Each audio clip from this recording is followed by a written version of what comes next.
Hello everyone, Railroad Scientist here, and today I'm doing something that's a little different, something I've never done before, and you're probably wondering what's with this box.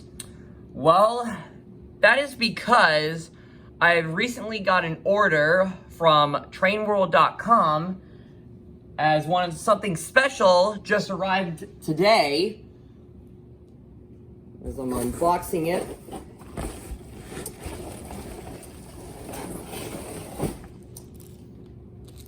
This unit in particular, today, for the first time, I'm going to be reviewing a Broadway Limited Imports locomotive, and this one is the Union Pacific Big Boy 49ers Fantasy Scheme Special. Alrighty, so I just got that, as you may have just seen, I just got the locomotive itself out of the box, and so far, I also want to give a huge recommendation and a special shout out to trainworld.com, as you can also follow them on their website. I'll make sure to post a link in their description. And every time you guys get something from Trainworld, a little catalog, well, it's a foldable paper catalog, will appear from the box and tell you everything else that's there. And I must say, there's a lot of good stuff you can find from any kind of brands of railroads. Alrighty, so back in November 2024, I was recently following Broadway Limited Imports YouTube page when I came across their new big boys that were going to be coming out in 2025. And as well, it was nice seeing 4014, 4019 with the smoke deflectors, and even the other regular big boys. I soon quickly learned that Broadway Limited Imports were making fantasy schemes. Others were the Navy-inspired, the American Freedom Train, and a Great Northern. But the one I have here is the Union Pacific 49er Fantasy Paint Scheme. And this paint scheme was famous for its streamlined operations sometime in the 20th century. Sometime in between 1940s and the 50s, if I'm not mistaken. Alrighty then, well, without further ado, I'd say let's get this thing unboxed and see what it looks like from the outside.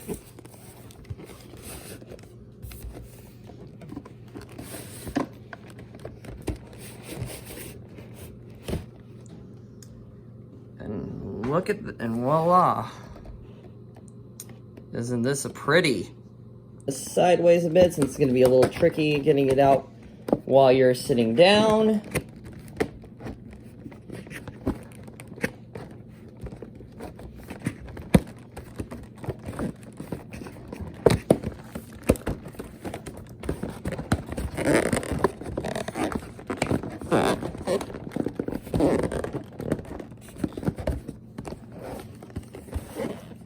Alrighty, and gently down. And now, ooh, a little slippery there because of the covers on the side.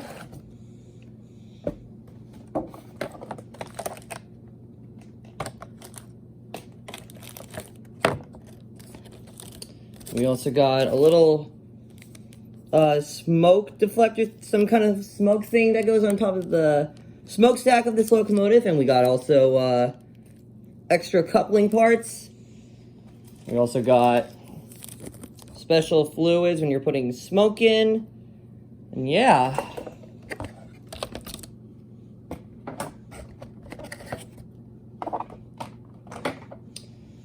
And voila, here we go. Looking coming out from the outside. Now I gotta remove cover on top. And here we go.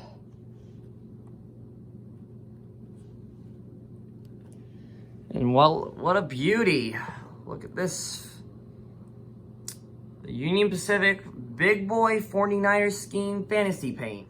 Alrighty, so I just got the big boy out, and I gotta say, there is a lot of detail and effort to this.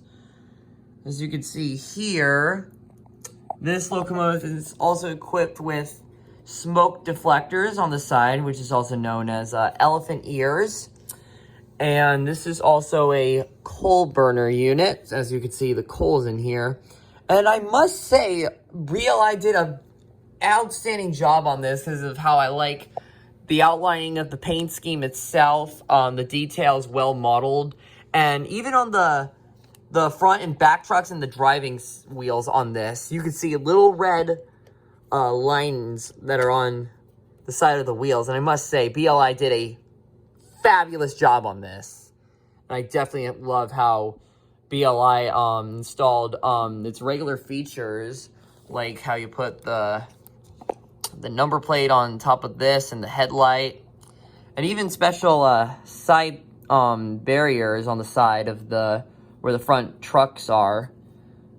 And as you look closely on the elephant ear, there is the Union Pacific system, the overland route, as they applied it on their streamlined Union Pacifics on the streamlined units, which were the original 49ers. I also pulled up this manual, as it could tell you the settings of the locomotive. And I must say, Broadway Limited Import did put some clear details on what to do and what not to do whenever you're doing some maintenance or resetting for your big boys. And speaking of resetting, I was surprised when I found out there was a little reset button you can use if you needed to reset the decoder or manually on your big boy.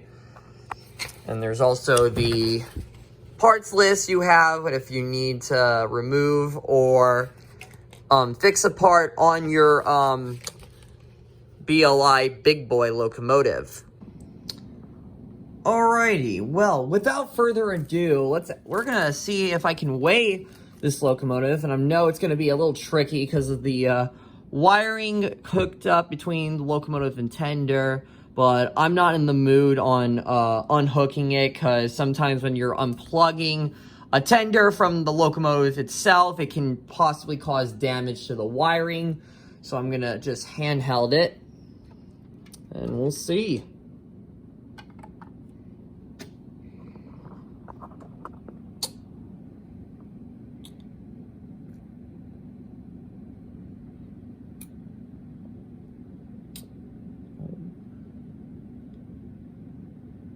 Alrighty, so it's weighing at about 1,052 grams. And if I just hit the button to pounds, it's about 2.350 pounds, which is a big heavyweighter right here. Alrighty, and just removing the big boy itself, which is not going to be easy to the tender. And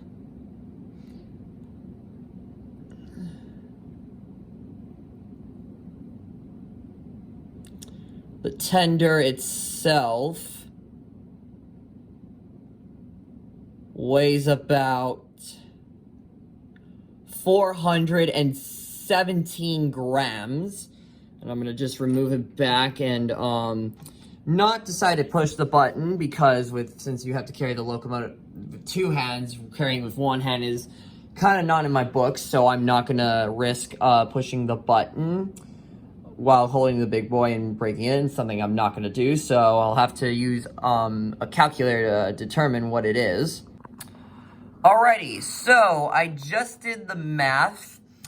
In pounds for the tender, it weighed about 0.919 pounds, and after doing the calculations for both grams and pounds, the big boy and the tender itself weigh at about 1,459 grams, almost 1,500, and in pounds, it was 3.271 pounds in total. Alrighty, so I just finished the weighing of this big boy, and I have also brought in my other only big boy that I have brought in. My other big boy, if you recall it seeing in one of my previous model railroading videos of this year, the big boy I have is from 2024. Big boy 4021 wearing the Union Pacific Greyhound colors with the aluminum lining, also known as silver, in case anyone gets confused. And I must say, I'm pretty proud of what Broadway Limited Imports has done to both of these big boys, but there are only some cons, as in negatives, I would have to give. The elephant ears are the things I'm giving the con to, because I'm not sure how easy it is to remove them, because I noticed when I first unboxed it how shifted the elephant ear to the right side is a little closer to its the foot plate than it is far out to the center. But as long as it's still not damaged or anything, then it's a-okay, but I'm not going to mess around and tinker with it, because that would just cause more damage to the locomotive. And something I would also give a con to is the smokestack. Here I have the little part or piece that goes on top of the smoke itself, where you can shoot smoke going where my finger's pointing this way instead of upward. And usually you'd have a typical time putting on there. And the thing I don't like about it is when you have to squeeze the thing inside to the funnel itself, and you're at risk on cracking the little dome thing. And it's quite a bit annoying in my part when you're doing it. And what I definitely like how the paint scheme looks on the 49er paint scheme, but the only loath is how it's all just brown on the back of the tender, even though I know how Union Pacific Streamline units were painted that way. But on the bright side, the details I love about it is the definite lighting on the sides just below the number boards, and on the back of the tender too, and it's both green and red on the sides of the tender. Even a red Mars lamp on top of the headlight of the tender on the locomotive. Alrighty then, well, without further ado, I think it's time we get this locomotive on the layout and see how well it runs. Okay, so I just got this locomotive programmed to my layout, and I just want to let you folks know that this locomotive is equipped with smoke. However, you should never run the locomotive without smoke while the smoke fluid is turned on, otherwise it will cause damage to your locomotive. If by reason you want to shut it off, carefully tilt the locomotive to the right side, and there will be a switch underneath the cab of the engineer side of the locomotive, and you can simply just turn it off using a screwdriver or your finger if you can reach to it carefully, and it'll run smoothly without smoke. Alrighty, so I'm really liking the detail that's going on out here. If you look here, you can see the cab light on when you start programming it and have it on. And right now, if we just hit the light button on, usually takes a few seconds to turn on, and boom! You can also see the little dim lights over here, as they too are also programmed on. And let's get a bell test.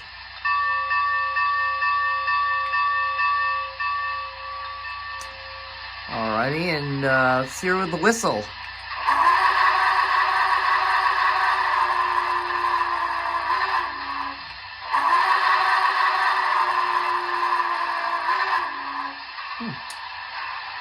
Not too bad, I would see. Alrighty, now let's give this a quick back and forth run, see how it's goes.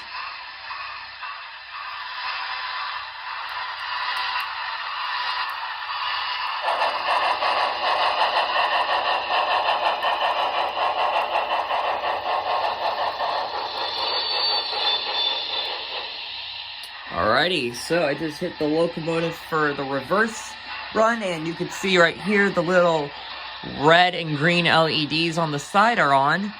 And let's give it a reverse.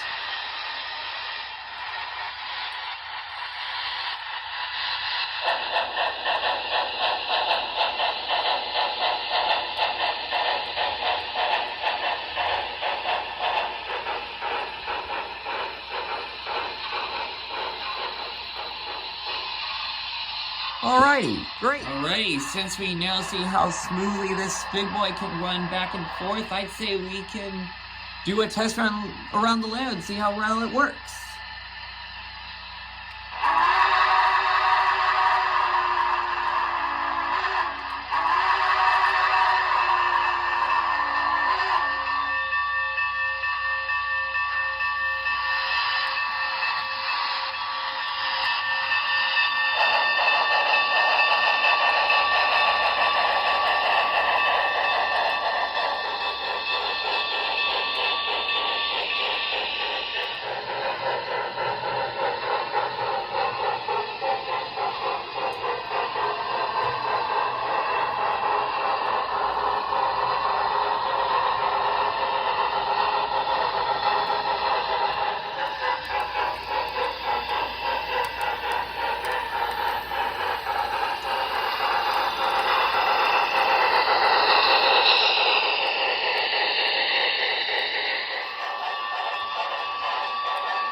Alrighty, so the test run went pretty smooth, all four curves, success in all four of them. However, there had been a little bit of trouble during... Of course, when I mean trouble, I mean the switch, as is my big boy and a few other locomotives that I've seen. And if you guys seen in some of my previous shorts where I do HO-Scale videos, you would know that some of my locomotives tend to pick the switch right here. So sometime soon I gotta replace the switch with a new one. Alrighty, so what I also learned about this big boy is that there are many features equipped with the big boy itself, as in decoders. Like for instance, if you hit function number 8, that basically turns off the sound. And if you want to turn it back on, just hit the 8 button again. What I also learned about these functions is that it can also control the lighting, but only if you use F24. That can turn on or off the lighting for the marker on top of the tender and on the side lights. This also goes on the side lights by the locomotive itself. Alrighty, now that I've done all the tests around the layout completed, I'd say let's run this locomotive around the layout for a little bit, for fun.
Yeah.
Alrighty, so it appears the running of the big boy went great, as it ran around the loop many times without the locomotive itself derailing, even though we had a couple of hiccups, as some parts that I had of the video, I had to remove a couple of coaches because either they were derailing, and I had to bad order them and remove them, and there was another clip where the big boy ran by itself with auxiliary tenders and no coaches at the time. Well guys, this actually marks the end of this video. I hope you all enjoyed it. Big thanks to Broadway Limited Imports for making these such fabulous locomotives. I will make sure to leave the link to their YouTube channel and to their website if you ever wish on purchasing anything from Broadway Limited. And I will also post the link to trainworld.com. Another huge shout out goes to them as well. For now, I hope you guys enjoyed this video. Make sure you leave a like and subscribe to this channel, and we'll see you next time.